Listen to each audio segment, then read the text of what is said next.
welcome to the Science Faction Podcast, where science meets fact meets fiction.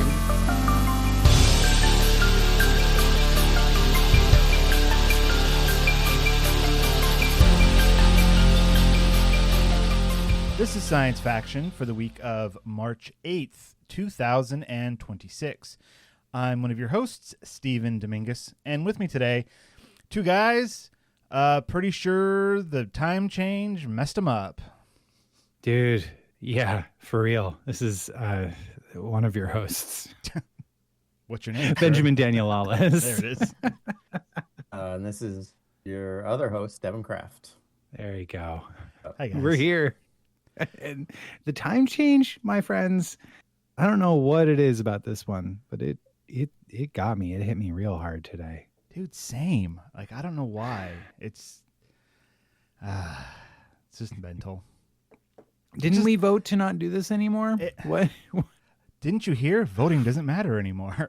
I mean, it's like, I think really what it is for me personally, it's like, it's one more thing on the pile of things in life that we're all dealing with. Okay.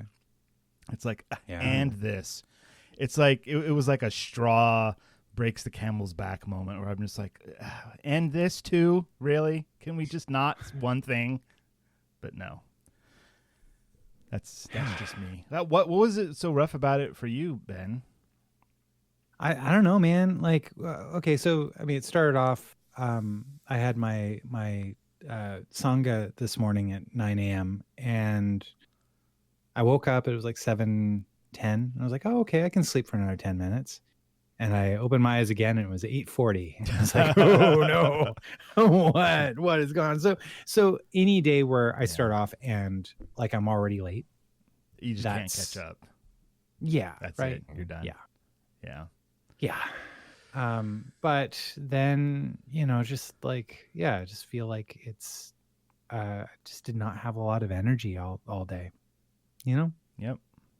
Did it mess with you at all, Devon?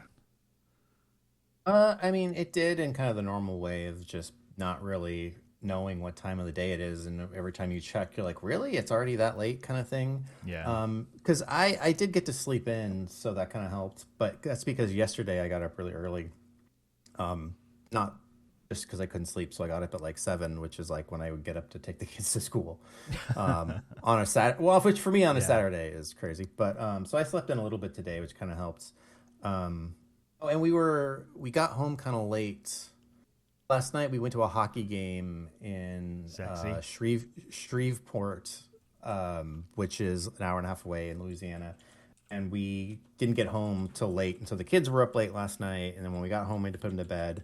So they were up late, and we just went to bed after that. So I don't know why. I just mentioned that because we went to bed late last night, and then the time change. And then tomorrow, the kids start spring break this week, so they don't have to go to school. So tonight, they asked if they could camp in the yard, so we said yes. So right now, they're in a tent outside with Jen, and we have a projector. So we were watching a movie out there, trying to get them to go to sleep. But for them, it's the time is off, and their whole schedule's off because they were up late last night and things. So there's that. So that's mostly I don't know, kids stuff like always. It's just I love my kids, but it's like I just want. Oh, they were supposed to go to their cousin's house today because their cousins are with their dad. I mean, the cousins live next door, so they see them a lot. But this week, because it's spring break, they're with their dad, and they were gonna go over to their house for a couple hours, and Jen and I were kind of counting on that, but then it just didn't happen. So we were like, oh, we're kind of looking forward to having a couple hours in the middle of the day to relax with the kids, but that's my day. All right. Is that in the notes, the sort of camping? Is that what you're talking about in the back with the kids? Yeah. Okay. That is sort of camping. Ben, you were about to say something else and I interrupted. I don't remember, man. Remember? I don't know. Yeah.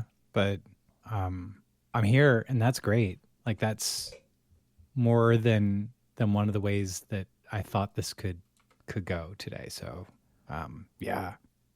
All right. Well, you guys, like, so many things have been happening, right? Like I'll tell you, Starfleet Academy is a tremendously good show.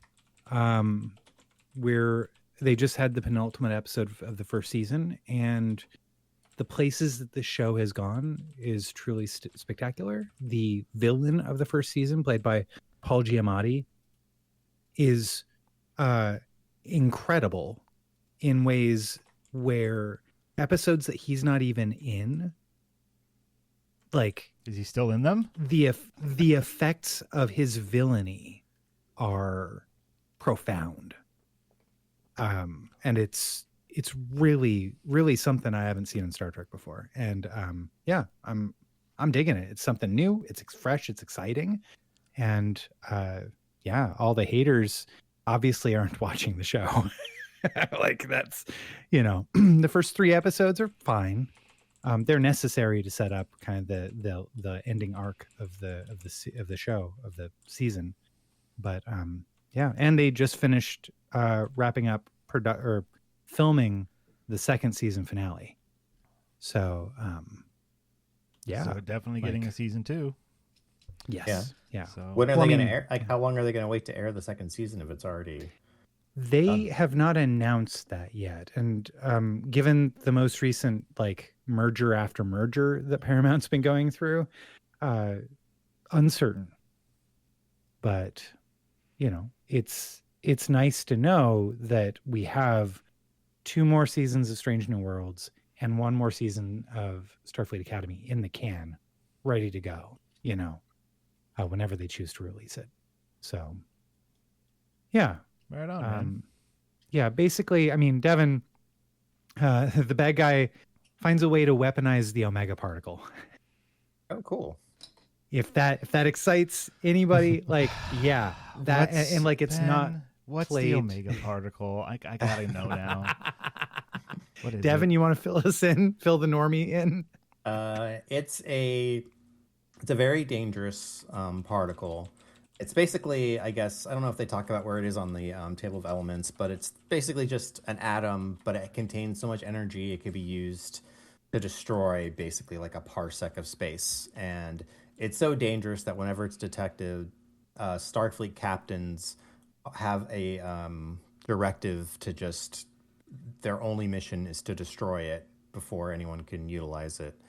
Yeah, and the it's Borg highly see secret, and yeah, the Borg see it as the perfect particle, and so Yes. they want to do. They will.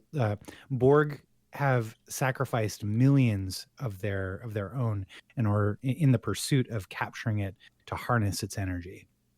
Yeah, this all happens in an episode of Voyager where Janeway gets like this alert, and she can't tell anybody because it's so secretive, and she's like I haven't seen it in a while, so I forget exactly how it works out, but she eventually does have to tell her crew because she needs their help. And then they have 7 of 9, and since 7 of 9 is Borg, that's where we learn about the Borg's obsession with this. And even 7 of 9 for a second like hesitates to destroy it because she finds it so beautiful, kind of thing. Wow. Yeah. So does that mean this Omega particle shows up in the Star Trek Voyager game, Into the Unknown? I don't know. It might be one of the storylines that they do have in there. Yeah, that would be pretty cool. Yeah. So what's interesting about that is that it had day 1 DLC. Which is okay. Which is generally frowned upon in the in the sphere of. I mean, unless it's optional cosmetics, and it's like, all right, whatever, who cares? No, this is storyline stuff. Basically, it unlocks like I think 4 or 5 different large scale missions that happen later on in the show or in your playthrough. Huh. So the potential for them to show up in your run is 0 if you don't pay for the DLC, but they become potential. They're like random events that'll like that kind of stuff. Okay. Yeah, that's kind of icky. Yeah, I don't like that. Yeah. So some people are like, oh man, but I'm like, this game is good.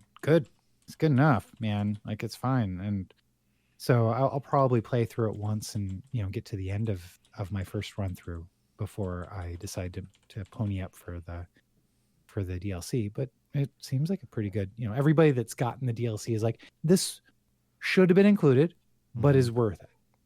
Okay. So, it very well could be like sometimes the scope of a game has to get cut up in order to meet a release date. And it could be that people up on high are like, well, finish it and then we'll sell it later, and that's probably out of the developer's hands at that point.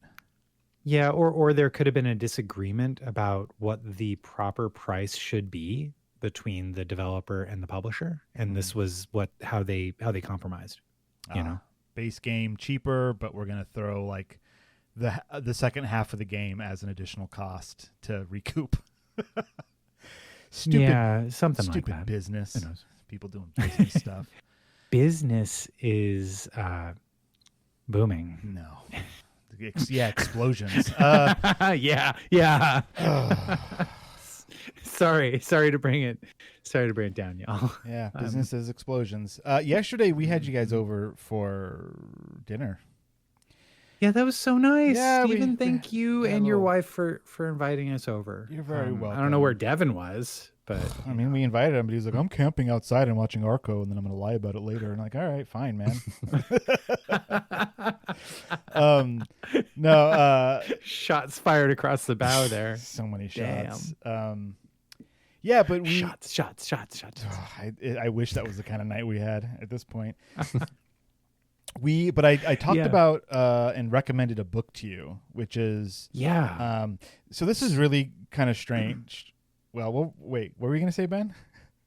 I was just going to put in the it's called Strange Houses, Stephen. Ah, yes. Yeah. So I've been working my way through House of Leaves, and it is dense. And I want to say that the entire book of Strange Houses is like one chapter of House of Leaves. So Strange Houses is from Uketsu, and who is apparently, and I didn't know this, and maybe this could just be fiction on the book itself, but is apparently some kind of Japanese YouTuber sensation thing, and they do like mystery stuff, and so there's this book called Strange Houses, that is a mystery book that includes floor plans of houses that are strange. But it's not like a bunch of random houses. There's a storyline. The person who you're reading the story through, they're just called the author. And there's a lot of like interviews and stuff. They're a journalist. And a friend of theirs is like, I'm going to buy this house. Like, hey, one of your friends is an architectural draftsman. Can you have them look at the floor plans and make sure this is like a good house design? And the author's like, sure, I'll do that. Gives the plans to his friend, and his friend's like, this house is weird. And he's like, what do you mean? And it has like the blueprints of the house. And they start pointing out like some weird stuff. Like on the second floor, this children's room has no windows. It's right in the middle of the floor. That's weird. And on the first floor, there's a piece of the kitchen where like this wall bumps out, but there's no reason for it to bump out. But you could get rid of that and have a larger kitchen. Like, what's going on? And there's like investigations, and they're trying to figure it out. And then this friend of the author's, this draftsman friend, says, I have a crazy theory. What if this house is being used for murder? And the guy's like, well, you're crazy. What do you mean? And the guy keeps going like, look, this is just a wild theory, but what if? And then starts to go through like how the layout of this house could facilitate a murder. And then the story goes on from there. That's like the first chapter, first couple chapters maybe. And it's like 200 pages. There's lots of house drawings inside. And by the end of it, you have a complete story. It's a mystery. The mystery gets solved. There's a little bit of like, but did it at the very end, which was, fun. And then that's it. And I read it in 2 days. I have not finished a book that quickly in quite a while. And it could have been one day, except the kids were too loud and I couldn't finish reading it on the first day because it was at the part of the book where they were like, oh, and here's what really happened. And then the kids are screaming around the house and I can't concentrate. And so I was like, this is too important. I'm putting this aside. And then the next morning with my cup of coffee, I finished the book. So I recommend it. The reason why it came through my vision, what am I trying to say? The reason how this thing came into my life, I was at Barnes & Noble looking around, and there is a book that was like, I think it's pretty new, called Strange Buildings. And I flipped through that, and I was like, oh, this is interesting. And then in the front of the book, it's like, check out these other books, Strange Houses and Strange Pictures. So I wandered over to the mystery section, found those two books, and Strange Houses was the first one that he put out, or that they put out. I don't know if Uketsu is. They're like a mystery person. They're wearing a mask on the back page. Yeah. Which I is believe fine. when you handed me the book, I believe who is this Price Master looking person here on the cover? I said something a little different, but yeah. Yeah. Like, who's Price Master? And that was a whole nother thing. And I don't know if we have time to get into Price Master. I mean, Devon, you live in Texas. Are you familiar with Price Master? I am not. No. Okay. Very quickly. In Denton, Texas. Go ahead. Back in 2001, on February, I think 10th, 2001. Basically a bunch of weirdos held a high concept garage sale where all of the items in the garage sale were completely ludicrous. And whenever people would ask like, hey, how much is this? There would be a man up on a stage dressed in a very, very strange outfit with a microphone with a lot of reverb. And he'd shout, make me an offer. And they're like, Price Master, how about $17.48 for this for this vase? It's like vase or like a wooden crucifix or something. Yeah. And you go $17,000.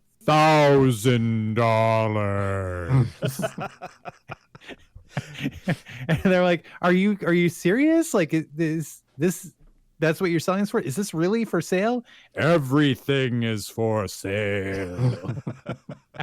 Okay. It's like Cool. this high concept incredible. art piece, and it's fun. Ben showed me a clip of it on YouTube, and it was hilarious. Ben will put a link in the show notes. There it is. Link in the show notes. That was fast. So check out Price Master. I mean, the part 2 to that is that now that Price Master character from that art piece is what that town is like known for now. So I was curious if you had heard about it. But Texas is big, and I have no idea where Denton is. So I don't know. Yeah. I've heard of Denton. Okay. Is that the thing you're not supposed to swallow if you're on Farscape? I got some new like jabby pokey things for health for dental health, and they're from a company called Dentech. And I'm like, still not swallowing it. Never swallow the Dentech. I'm in. Never swallow the Dentech. All right, guys, let's move this podcast right along. All right. We've covered books. We've covered the Price Master. We've covered Devon. Texas. The entire town. I was going to say the entire town of Texas. The entire town of Denton, Texas.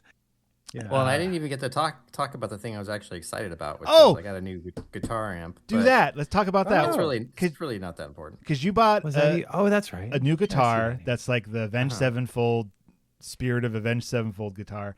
And so you got a new amp to go with it, or just what's the deal? I mean, yes, I got a new amp. The one I'd been using was still that Line 6 Spider 3 or 4. No, Spider 4.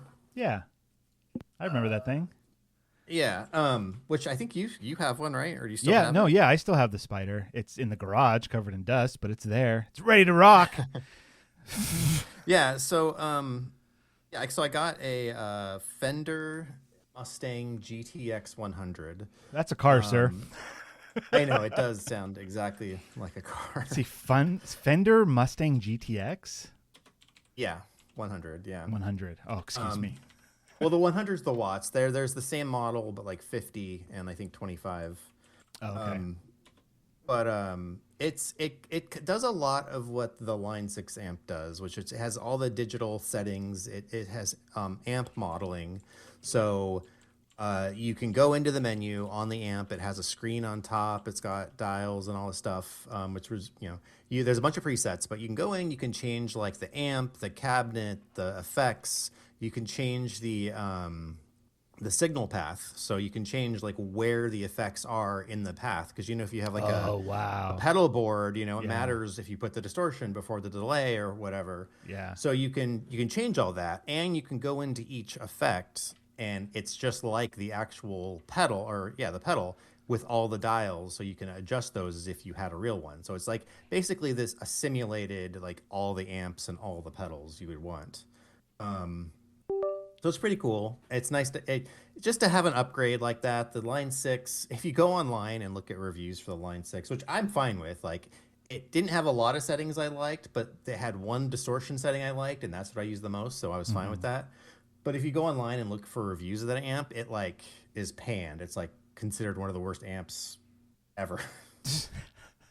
Like I said, that doesn't matter. I got that's 15 fine. years of use out of it. But but with this, and so this has Wi-Fi and Bluetooth, and so I turned on the Bluetooth and hooked it to my phone and got the app, and the app is awesome because it's all the same stuff, but in a much more intuitive like control layout. Whereas on the amp, you have like the small screen, you have to turn a dial to go into each thing and then turn another dial, This is just all on your phone. You click on the pedal, like it's got the visual representation of everything just like it looks like in real life. So it's like you see all the pedals in a row going into the amp and the cab, and you can move them, click on them, change the settings, and then just on your phone, you can save it as a preset, and that just saves it straight to the amp. So so when you're on stage jamming, and then you say, hold on, you pull out your phone and you press the button and then the effects change. Yeah.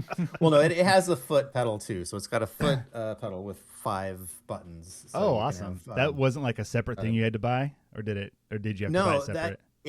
So it came with it. It was not separate. That's if good. You get the 50, which is, or maybe it was a 75, I don't know, but it's the one that's just below this model is only $100 less in cost, but doesn't come with the foot controller, which itself costs $120.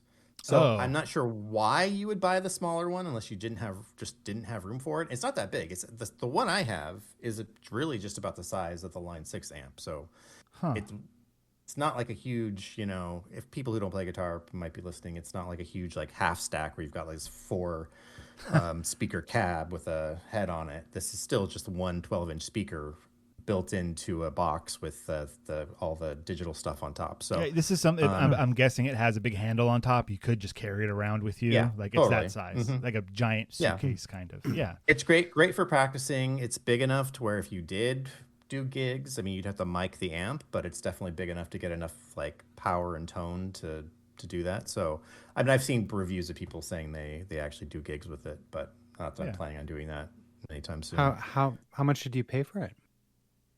So it's $17,000. So it's listed for $525. Yeah. Yeah. So it's but so right. I went to Guitar Center and I sold a guitar. Which I'd never done before. What happened? You sold the guitar? Are you feeling okay? No. This is one of the signs of the apocalypse. Yeah. No, I've got some, like, I was going to take more. I have, like, a really old bass I never play, but I figured I should just keep it because not bassy. If I ever want to play. Yeah, if I ever, and it's not a bad guitar, it's just I never play it, but I figured I'd keep it. No, I just sold one guitar. So I got store credit for it, which includes 10% off whatever you buy. Plus, they only had the floor model of this, so they gave me another 10% off. So I only ended up spending like $250 on it. So I was like, well, that's worth it. Right on. So I'm happy with it. It sounds really cool. It's really easy to work with, especially with the phone. And I didn't have a foot controller for my Line 6 amp. I had a Line 6 foot controller a long time ago when I actually did have the cabinet in the head, but I sold it with that. And so it's nice to have a foot controller so I can finally play through songs and change tones and go to clean guitar tones and lead guitar tones while you're playing through the song. Yeah, I had to buy my foot pedal separate as well. And this was so Yeah. many years ago. I don't remember what the cost was. But The yeah, foot pedals I saw, yeah. used ones for the Line 6 were like $60 or $70. Yeah. So, All right. Well, Devon, may we please move on now? yes. Okay, excellent. Thank you. Have you guys seen the videos?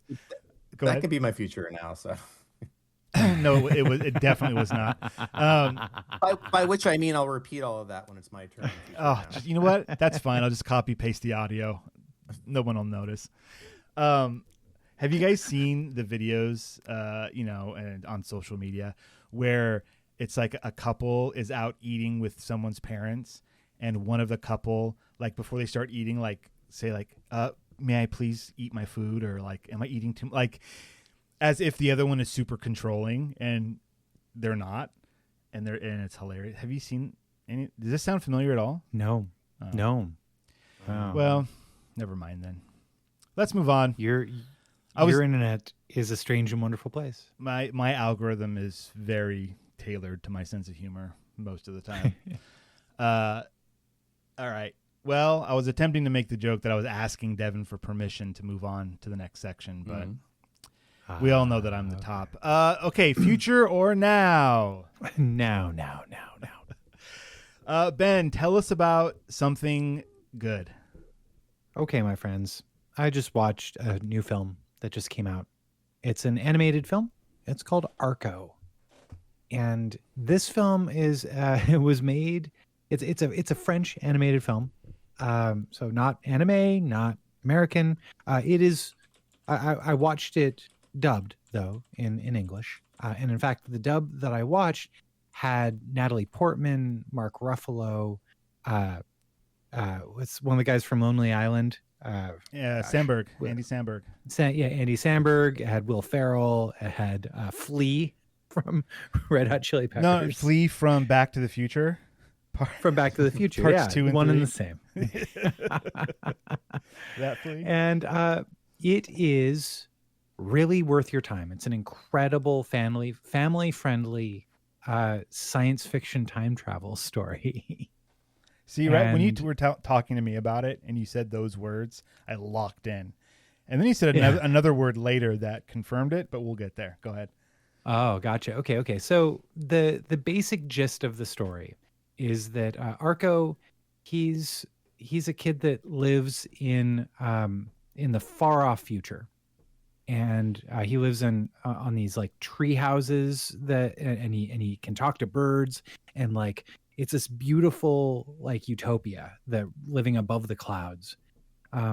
His parents come back from a trip where like his parents and his sister come back from a trip where they went to go see riding on a rainbow trail time machine.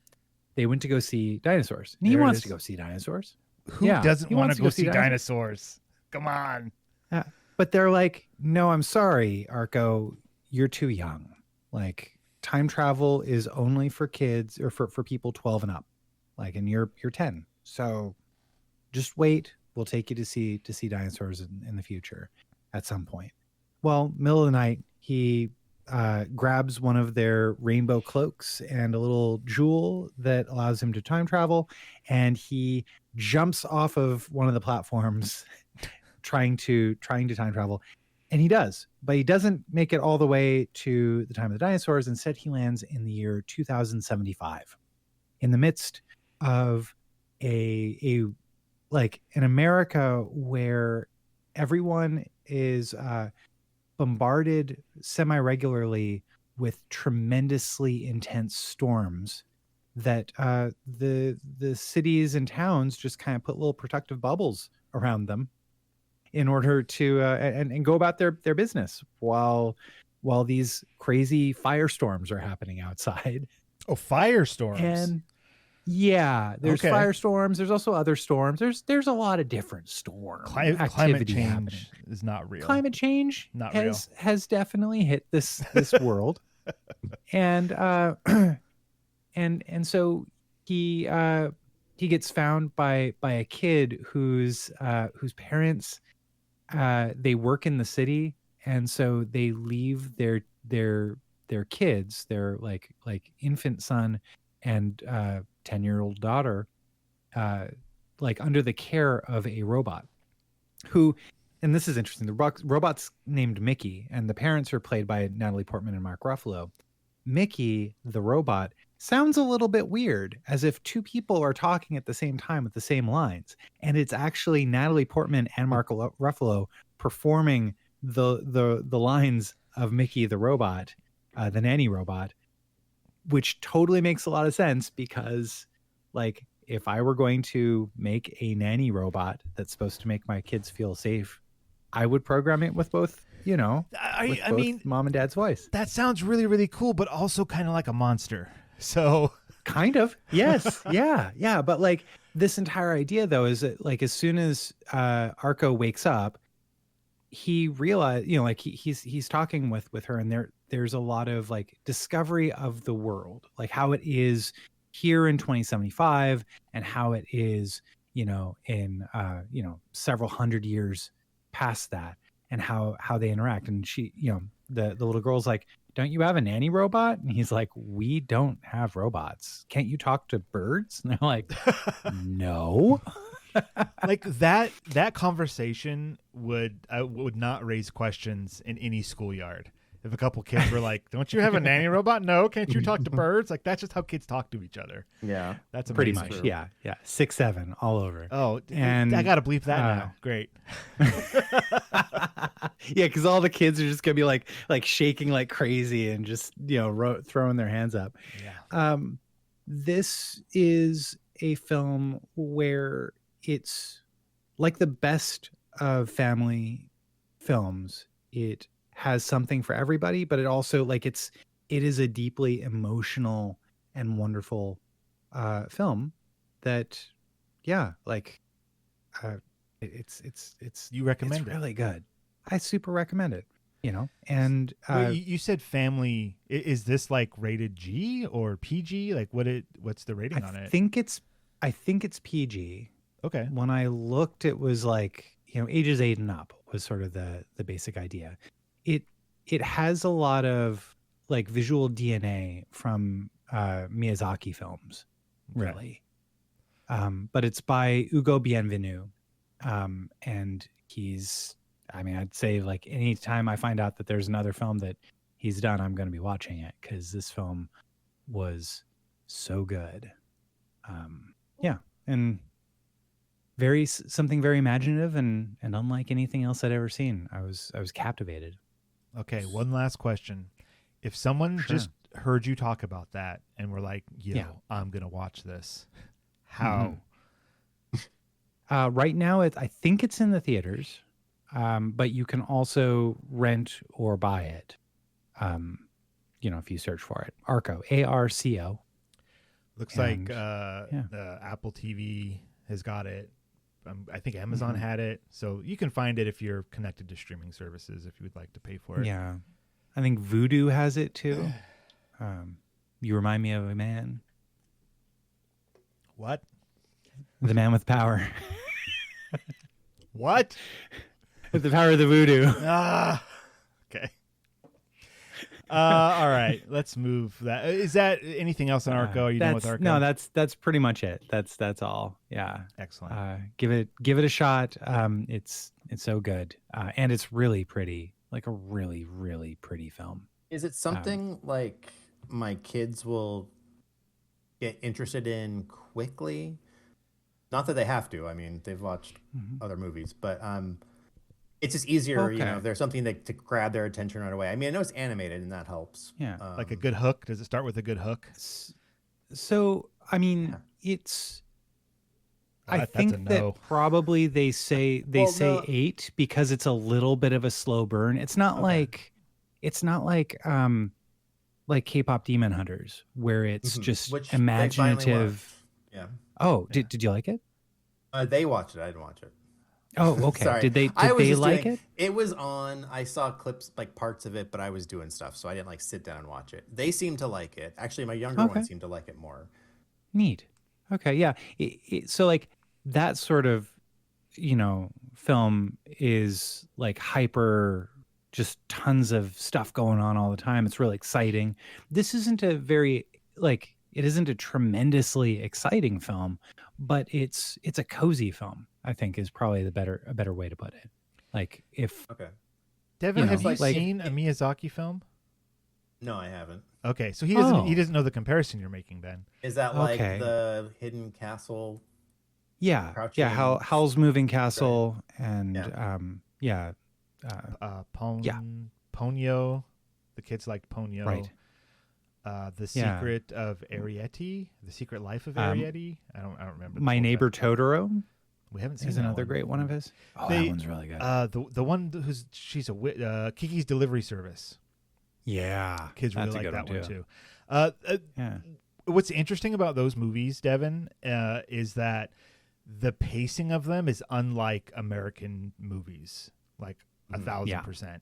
They're very slow, but also visually stunning, and so they still hook kids just in a different way. And they don't have a traditional story structure typically. I know Kiki's Delivery Service was like, it felt all over the place the first time I watched it. I was like, what is even happening?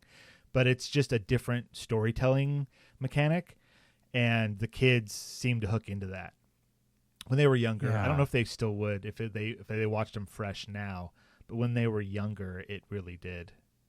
It was like a nice refreshing from like the typical Disney movie, you know.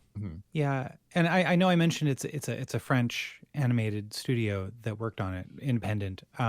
The animation is far closer to something like Scavenger's Reign from HBO, like that animated sci-fi show. Oh yeah, I did forgot you about ever? that. Yeah, which incredible show, Scavenger's Reign. So I mean, like the style of the animation is like that. The pacing is like a Miyazaki film. It's really something like it would be something that I would say you probably want to like. I don't know if your kids are going to be down for it. Okay. But it's also one of those things where it's like, I couldn't, if you haven't seen Miyazaki films, I couldn't necessarily like, might as well, roll the dice and see if. Princess Mononoke. That's another one. Yeah. That's a good one. It's a good one. So yeah, just give it. I mean, it is. It continues to go along. It has some very funny characters in it. Like I was telling you, Will Ferrell, Andy Samberg, and Flea, they all play these triplets who are kind of like Fox Mulder in X-Files, where they believe in time travelers, and so they're actively hunting for examples and like of it. And when they see when they see a rainbow streak by that isn't quite behaving like other rainbows, they start chasing it. Yeah. And so like that's an interesting portion of it too, when it's like, oh, these guys, what is their deal? Because this is a little bit weird, but also they're in a weird, like a large part of the charm comes from what you learn about the world in this era through living through it, right? Like it's the world building is really, really strong in all of the different time periods it goes through. So, yeah. Speaking of world building, Devin, why don't you do your science? Hey, good segue. Thank you. All right. So my science, I'm using an article from Live Science. The title is "Why Aren't Mammals as Colorful as Reptiles, Birds, or Fish?" And this is a pretty interesting question. I'd never really thought about it too much, but I think if any of us just give it a little bit of thought, you can think of like tropical birds that are very colorful and lizards that are colorful, but mammals tend to be brown, black colors, but all kind of just like drab colors.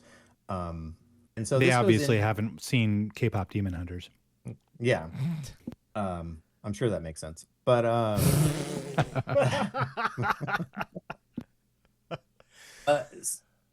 so they talk about in this article, first of all, what is it that makes color on an animal or any kind of thing? Yeah. So they use pigments such as carotenoids. Why am I even trying to pronounce these? Or they use pigments, or they use the like the nano shape of something that disperses the light in a certain way. So it's kind of a physical change to the light to make a certain wavelength come out. Or there's an actual thing in your skin, a pigment that is causing the color change. Does that make sense? The difference between light being affected by a shape as opposed to an actual thing there that has color. It makes sense, but I would really like to have an example. Okay. So fur, for example, in mammals is very simple. Hair is not a complex structure like feathers and scales. So if you think about that, think about how complicated a feather would be at like the, you could like the atomic level or molecular level. If you see the different shapes, and fur itself is basically just simplistic in that manner. Does that help as an example? Yes. Okay. Yes. Yes. All right. Yes. Yes. So yes. they do, interesting. So they talk about some exceptions to this, like the mandrills, which break the drab mammal rule with their bright red and blue on their butts. But those are only spots without fur, which means it's the skin itself that has those colors. They talk about sloths, which sometimes look green or have patches of green, but that's actually algae growing on the sloth. So that's not actually the color itself. So that's why they are these colors. But why did evolution make it so that mammals are these colors? So what the theory is that mammals developed during the age of the dinosaurs. And so to avoid detection from dinosaurs, they had drab colors. So as like any kind of thing, really, it's about blending into the environment for survival. And we're talking like brown because the dirt's brown. Is that like, like that kind of thing? So it's camouflage, a form of camouflage. Oh, there's that. Yeah. And also they spent a lot of time being nocturnal. So to avoid being eaten, mammals spent more than 100 million years as primarily nocturnal animals. And actually, most of them remain so today. So also, being out at night means you would have darker colors in order to not stand out. And by using fossils, we have determined that most fossils, or mammal fossils, were some shade of brown or gray, the actual animal. Yeah. Wonder how they did that. So the other thing about it, so there's a few different things that cause mammals to be this way, is vision. Most mammals don't see a lot of different colors. And partly that is because they are mostly nocturnal, so there's not a lot of light when they're out, and so they don't need to see different colors. Since they can't see different colors, they can't use sexual selection to promote different colors, which is one of the reasons in like birds. Birds use color to attract mates. Yeah. Well, their mates can see those colors, and so there's sexual selection for different colors, and that makes them brighter and brighter, and you get these really crazy colored birds. But if the organism can't even detect color, there's no benefit to having a bright color, which would attract a predator. So there's no way for it to be selected for. Not only is it getting eaten, it doesn't give them any advantage for reproduction. And so that's pretty interesting that if the other members of your species can't see color, why would you be colorful? They use an example of a tiger about why it's orange, or what the orange, how the orange doesn't really affect it, because a lot of prey, or all prey for tigers, can't see color. So when and when they see orange, it actually looks green. So to the prey of a tiger, the tiger is camouflaged, and I thought that was interesting. Yeah. Okay. The Holy. I didn't know that. Wow. tigers, I'm reading from the article, tigers may appear orange to the human eye, but they look green to animals with dichromatic vision, which I imagine is their prey. Yeah. Yep. And then lastly, it talks about how we've discovered that there's fluorescence and iridescence with some mammal colors. If you put them under certain lights, you get this. They don't know why this is the case, or if there was any reason for it, like if other animals could detect it, or if it's just an interesting side effect with the fur we happen to have. So that would be something to study more. But it's just interesting to think that actually there is iridescence from some mammals. And have you guys heard about human stripes? No. Until you've said that, yes, I did like a few years ago. Yeah, we have, and I apologize. I do not have an article in front of me to reference this, but there are studies done that there's a way that you can analyze human skin, and you can see like a tiger-like stripes, like a striation pattern on humans. We can't see it with the naked eye. It appears to be like some kind of leftover in our genetics from way in the past. But yeah, humans have stripes. It's crazy. Yeah, I'm trying to. Wow. Yeah, it would take time. These are long articles, Yeah, but yeah, you're right. I just completely forgot about that. But I definitely heard about it a while ago. All right, here we go. From ScienceAlert.com. Humans actually have secret stripes and other strange markings. This is from June 14th, 2023. Humans have invisible skin patterns. There's pictures too. I gotta link this now. Let me just do that real fast. There it is. You guys can click on that because you can see the stripes.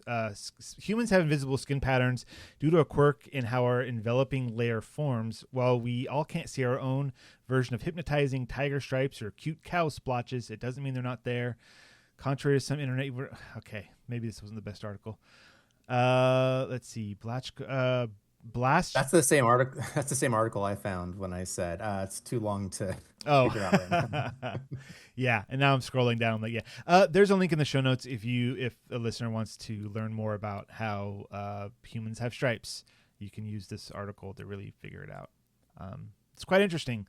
Looks like the thing that you want to look for medically is Blaschko, Blaschko. I'm guessing that's a scientist's name that found this stuff. They're called Blaschko lines. But anyways, sorry for hijacking your article there, Devon. But That's all right. There it is. No, I'm done. All right. Well, good. We will then move ourselves right along and take a break. When we come back, we're doing book club. Hope everybody got to read Presence by Ken Liu. There is a link in the show notes if you would like to read that quickly. If you have a spare like 3 or 4 minutes, it's very short.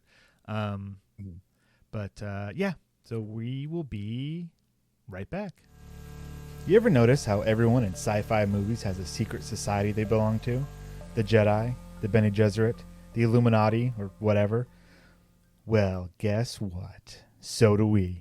It's called our Patreon, and if you join at patreon.com/sciencefactionpodcast, you'll get access to exclusive content, our Discord, and knowledge that normal listeners will never understand. Join us, or remain in the dark. Your call. And we're back. Heyo. I didn't say I was ready, but hey. Oh, are you not ready? No, I'm ready. Do we start over or do we just run with it? Let's start roll with it. Okay. All right. Oh, come on.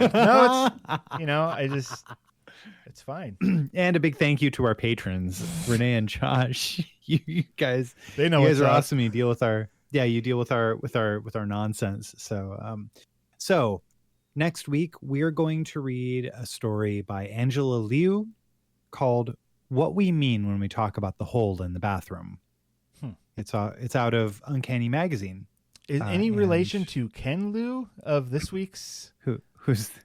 I don't know. That's interesting. That is very interesting. That's a good question. I don't know, but it is from let's see here. I know that this is like a magazine, Uncanny Magazine. It's from like different, but this is from this year. Is this Okay. one. So yeah, she did. She was a finalist twice for the Nebula Award. Oh, So oh, okay. pretty cool. I'm pretty stoked to give this one a shot. Yeah, So- what we mean when we talk about the hole in the bathroom, and it has a podcast episode, so you can listen to it as well. Oh, cool. So this week, unlike this week's. unlike this week, well, I mean, it's so long.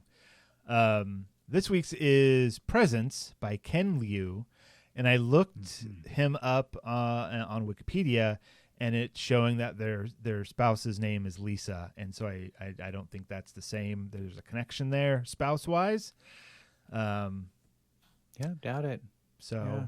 but hey, maybe. But- I wonder. I mean, it's one of those like, because he's of Chinese descent. How do we say this now?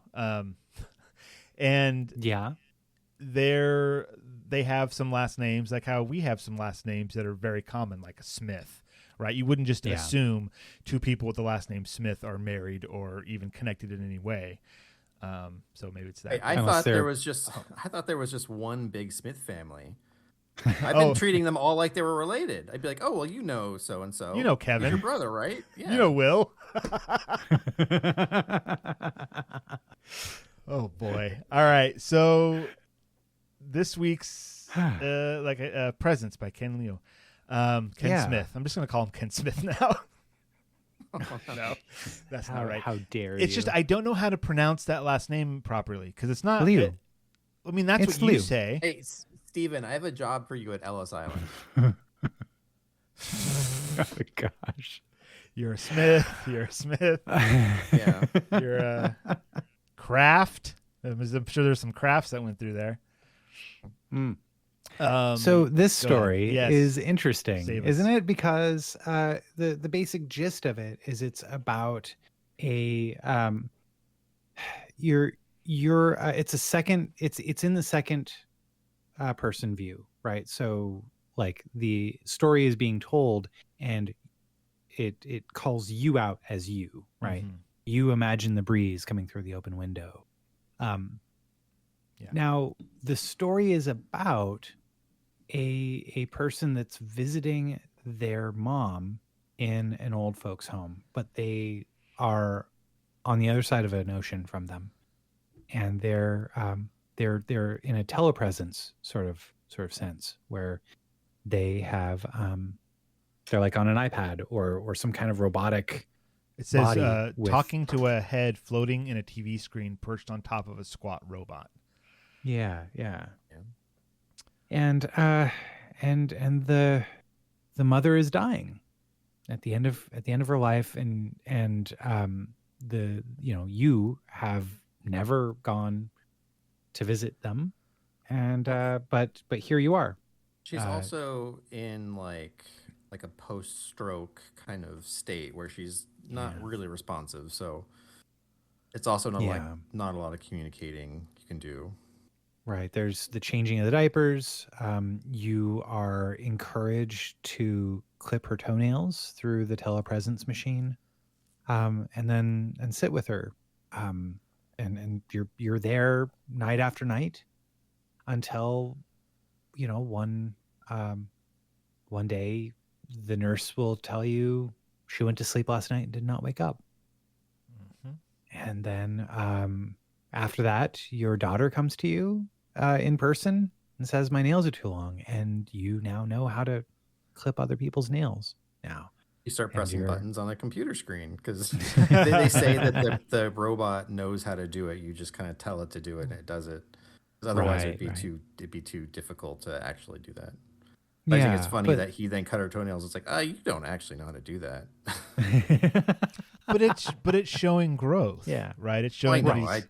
Yeah. I know you're trying to be silly, Devon, but this is a very serious podcast talking about serious things. Yeah. Yeah, but I and so like a large part of this story is about the end of life. It's about the care that's given to the elderly in countries that are not America compared to America, the as well as the opportunities that exist for some families in America that didn't exist back home for them. And I thought it was absolutely incredible. Just a real good story. It's very American that better health care is in a different country, and you have to pay to then look at that happening. Well, it's not. I mean, I was talking with a friend, and he basically he's trying to encourage his mom to go to a home, but he's looking for a home back in Japan or in Taiwan. Yeah. And it's a very different situation there. Like the rugged individualism of Americans does not, as well as with our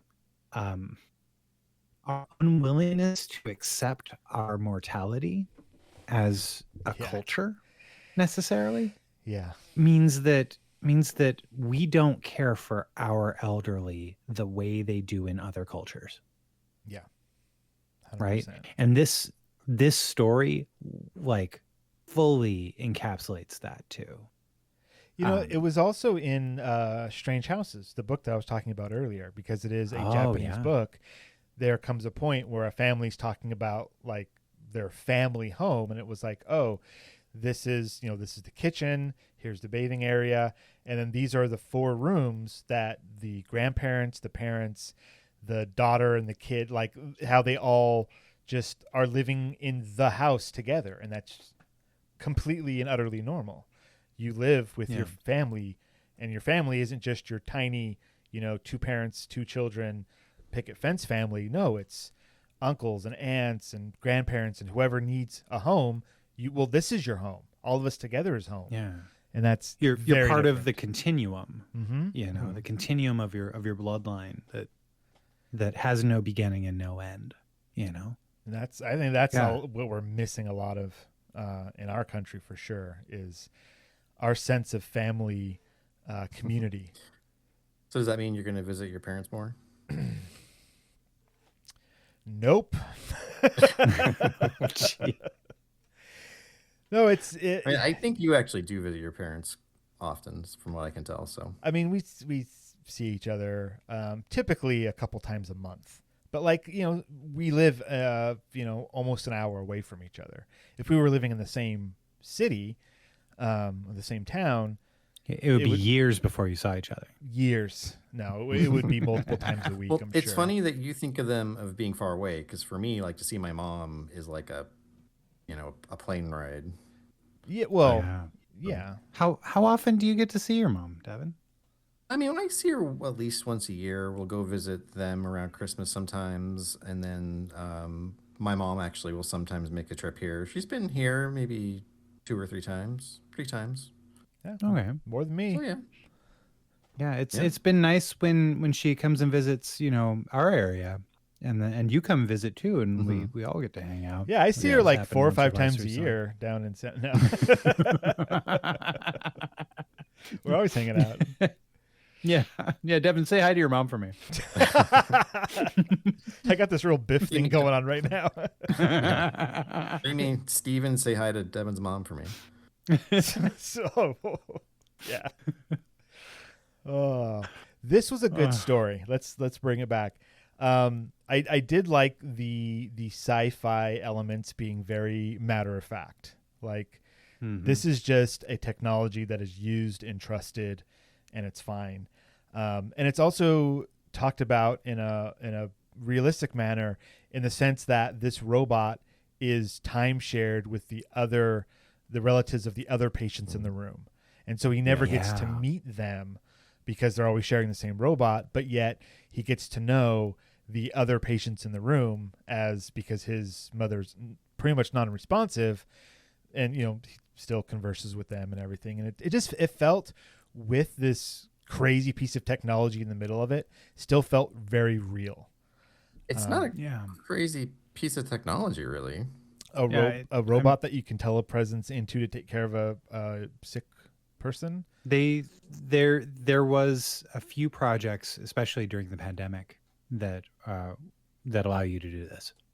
Well, and it's just That's like great. technologically, there's nothing about it that's like we don't know how to do that yet. It's like it's a computer on a robot or like on a Roomba. Like it's not I guess that I tough. mean that part of it, yeah, but it was the like, oh, you can use this robot to take care of this person. Like Right. what, Yeah. like The he being talks about able to. changing the diaper and clipping the nails, and like we don't have something like that. Yeah, not quite. Yeah. But so but I mean, yeah, but also I see what you're saying, Devin. It's not crazy. We're not there yet. Yeah. But it's within our It's grasp. Oh, definitely. yeah, it's a near future sort of thing where this sort of thing. I imagine that we would probably see more things like this in America if our values were different Yeah. about the elder. You know. Yeah. I think it's fascinating too. It's about like, so, he didn't or sorry, you in this story did not you emigrated to America. You weren't born in America. So I think it's kind of interesting here, this paragraph. You think about how strange it is to describe what happened as losing someone when the real loss happened years ago. So gradually that you weren't even aware when it happened. You can't remember the moment you decided you would not go back. You can't remember the moment you accepted that she would not come to join you. You can't remember when you became American. You think about how 1,000 small decisions add up to irrevocable changes, how not deciding is the same as deciding. You think about how people expect you to act a certain way when they don't know anything about you. Yeah. Yeah. That's good Well, and stuff. see, I'm so American that like after reading this, I totally feel for him, but I also think like, hey, you actually did a lot. I mean, you were there every night. You were, interacting with her, and for me, I'm like, that seems like a lot of effort. But it's also like, yeah, but he wasn't there. Actually, he would prefer to stay. He wouldn't. I mean, he couldn't even, take a plane flight to go see her. But to me, I'm like, yeah, that seems like a pretty good effort. That's enough. Don't beat yourself. Don't beat yourself up over it, man. Like, Yeah. you did probably more than I would do. I think it's a fascinating thing too, because it's that idea of like, especially for this culture, right? Where a lot of he knows what's expected of him from this culture, right? And he's not meeting that. He knows what his mom would have wanted. He did not meet that, right? Yeah. And So no matter how much effort he puts forward, it'll never be enough. Yeah. Even if he were to drop everything, leave his young kids at home with his wife, take a leave of absence from his job, that would still not be enough, because he didn't wasn't there share a household for the last 10, 20 years. Yeah. Precisely.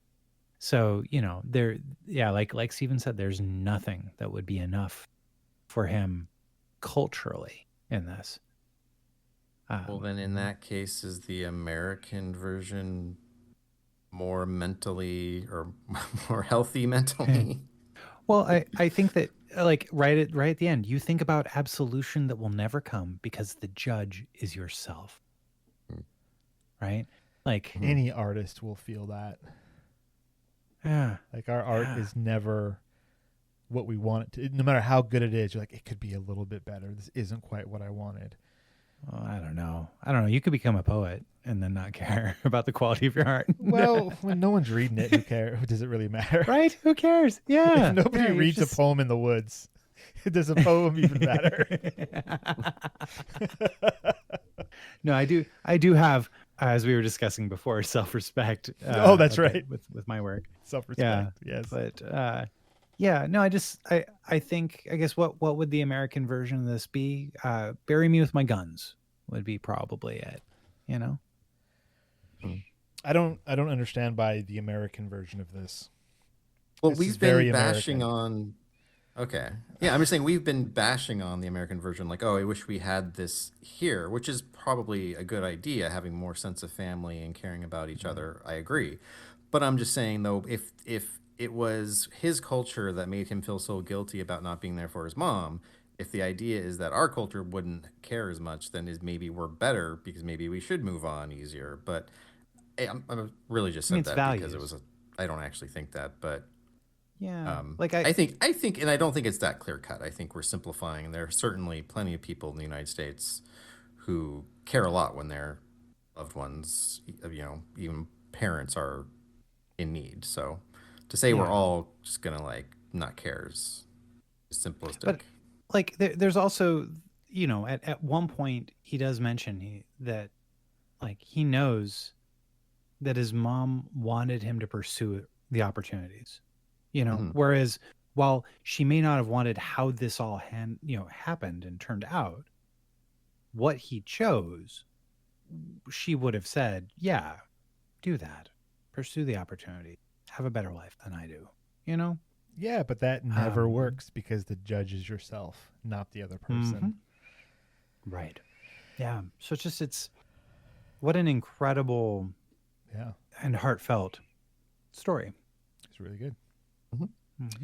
Cool. Awesome. Well done. Hope everyone enjoyed our book club this week. Yeah. And let's see. Once again, next week is going to be What We Mean When We Talk About the Hole in the Bathroom by Angela Liu. I can't wait to find out what we mean when we talk about the hole in the bathroom. I'm really curious about this hole. Have you guys seen the movie or heard the movie? If I Had Legs, I'd Kick You. No, that's a good title though.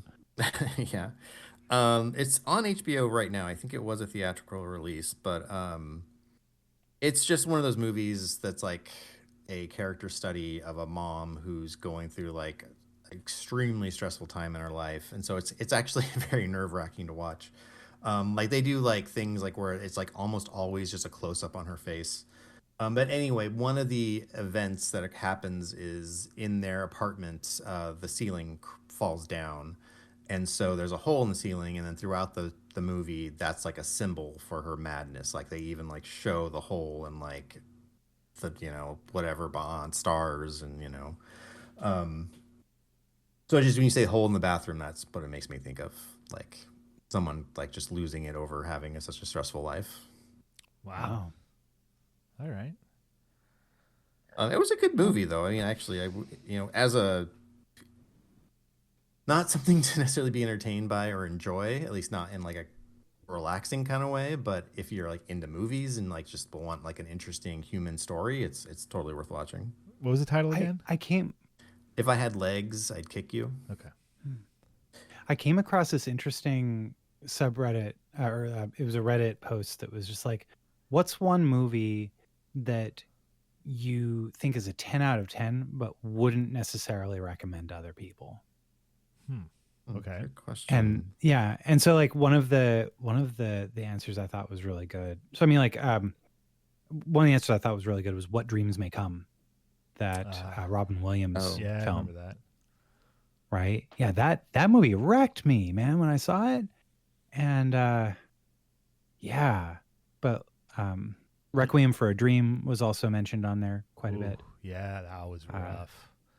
Yeah. I mean, I'd throw A Clockwork Orange on there too. American History X. Oh yeah. Yeah. Yeah, man. Train Trainspotting. Oh, Trainspotting.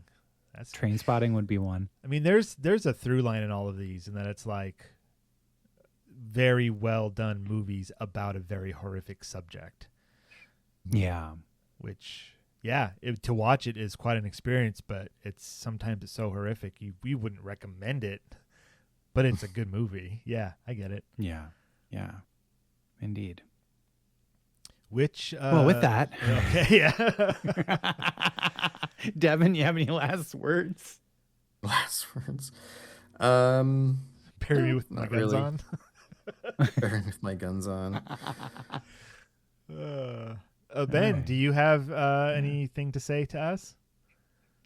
To whoever keeps stealing my coffee, how do you sleep at night? Good night, everybody.